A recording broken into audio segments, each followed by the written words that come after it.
All right. Backstairs is so fucking funny. That dude reminds me of my friend Luke. Friend I used to have back in Oklahoma. I worked with him at Gambino's Pizza, the greatest pizza place of all time. Fuck, you guys have to watch the fucking Baxter.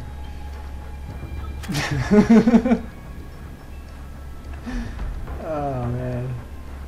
Okay, anyways. Fuck. So goddamn funny. Alright, episode 31.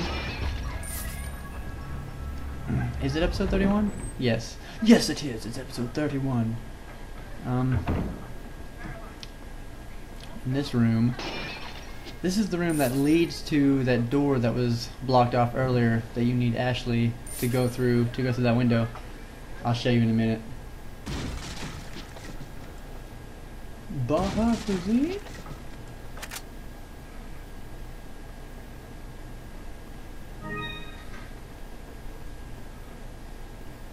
Just doing a shit ton of looting. One of these has a snake in it. I'm a snake. Have you guys seen that video?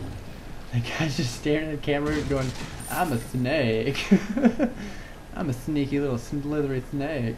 It's like he's got like a snake hat on his head. It's really fucking dumb, but it's, wow, I'm whiffing horribly bad on this lock, but it's pretty fucking funny. And like I said, this is that room. No, that door. But yeah, it's pretty fucking funny. Like, I don't really know why it's so funny, but it just is. It's one of those videos that, like, it's either going to be a super hardcore fail and everybody's going to think it's ridiculously stupid and they're going to hate it, or it's going to be hilarious and everybody's going to love it. And it was the latter. Everybody just loves it.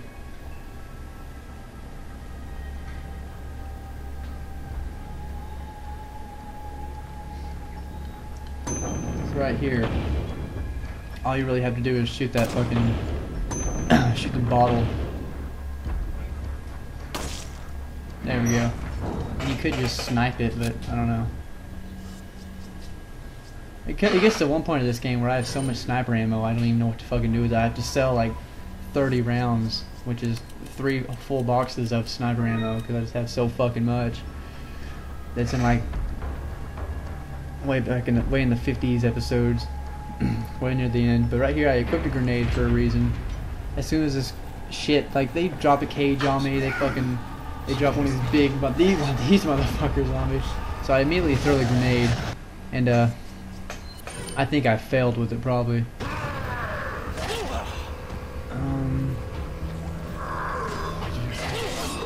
Yeah, I completely failed with it. So, oh my god, I'm about to die. It's I don't know, I fail with incendiary grenades every time I fucking throw one. Oh my god, someone fucking help me. So I finally make my way out of this fucking cage. And the first time I did this, I played this game, yeah, I fought that dude in the cage. Like, seriously, I fought him in the fucking cage. And I actually managed to beat him, which was fucking difficult as shit. But I actually ended up doing it. I didn't realize that there were locks on doors right there on the cage, and you had to you could just shoot them off and get out of there. Yeah, that was foolish of me, but luckily by now I actually figured it out.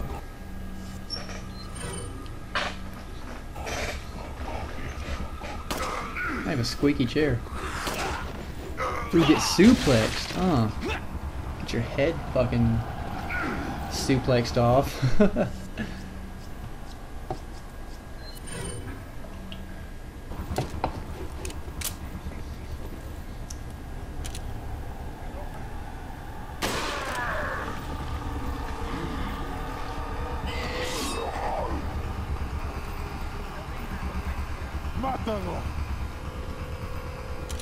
Yeah, not really a whole lot to say about this part.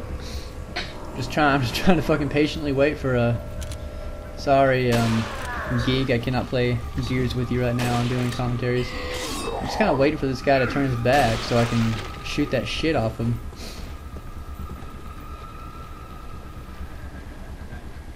was trying to be patient, but he just will not fucking turn his back to me. Of course, it makes me shoot the bars. God, I am failing hardcore. There's one really funny fail. I think it was in like one of the. It's in one of the very last episodes. Oh, I can't tell you exactly what happens. Shit. Was funny. I failed really hard on sniping, and just it ends up being funny. But I can't tell you what happens for a specific reason. And I can't tell you the reason. But you'll see it. It's a funny fail. Kick to the face. See, you can kick their fucking heads off a lot easier than you can suplex their heads off. And you have to shoot them in the face and stun them to get that kick. Earlier in the playthrough, I was just trying to shoot them and stun them, but you have to shoot them in the face or the head, not necessarily the face, but you have to shoot them in the head and do that stun. Ooh, I run to suplex this guy.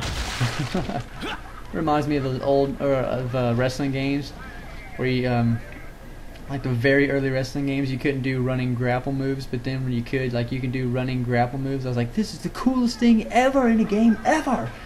And I think it was in 64 No Mercy, what first integrated running grapples, and I was like, god damn it, this game is fucking genius. And it was a really good game. It was like one of the most innovative wrestling games of all time, and that's why everybody who is familiar with wrestling games, most of them will consider that to be the best one ever, because it was just so innovative, and it was just a really good game, especially for the time.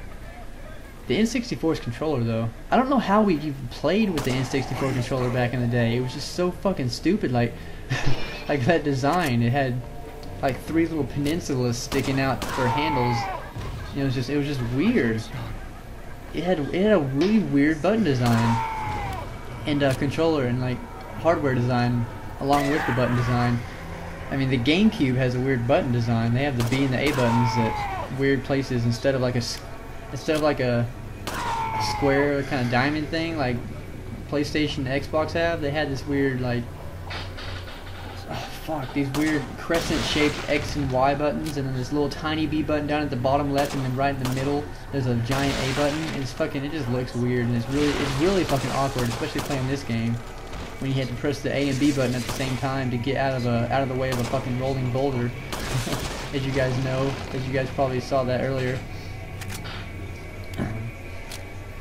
But yeah, people, I mean, fucking game designers figured it out eventually that you need to fucking make controllers that, not game designers, but the hardware and designers, the console designers or whatever, they eventually learned that you gotta make a controller that fucking is not fucking stupid.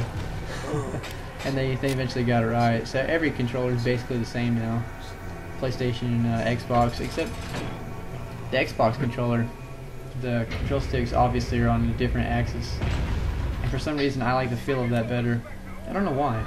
I just don't like the way the PlayStation controllers have both of their analog sticks down at the bottom. It feels weird for me. I don't know why the axis of the controller just makes such a difference, but it does.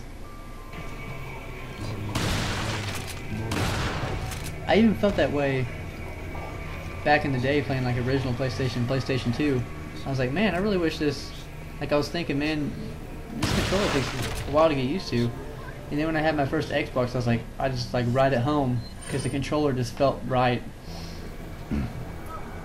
Like they finally figured the shit out. That's part of the reason I love Xbox so much, other than the fact that Xbox just is awesome. I would love to have a PS3 though, don't get me wrong. I would love having a PS3. That's a great machine. But I don't know, there's just so much about Xbox that I really like.